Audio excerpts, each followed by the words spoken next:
To the ones who teach. נסעתי ליפן לבד, השארתי את בן הזוג, הילדים והשגרה, ויצאתי בעקבות הלב והשליחות.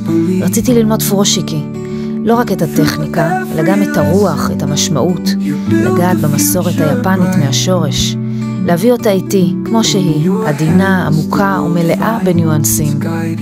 אז כדי שזה יקרה, הייתי חייבת להגיע לקיוטו, ושם, באגודת הפורושיקי, פגשתי את מוריטה סנסei, אישה בת 74, עם נוכחות שקשה להסביר במילים, דיוק, רוגע, אסתטיקה, ומעל הכל נדיבות של מורה אמיתית.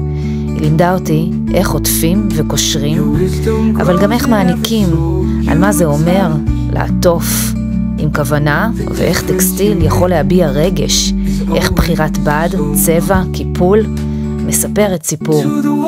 ולמרות שאינני דוברת יפנית, ולמרות שמיוקו, חברתי הטובה, תרגמה לי לאנגלית, מוריטה סנסei הייתה משוכנעת שאני מבינה אותה. דיברה אליי בשפתה, בלי להסס אפילו, ואני פשוט הבנתי.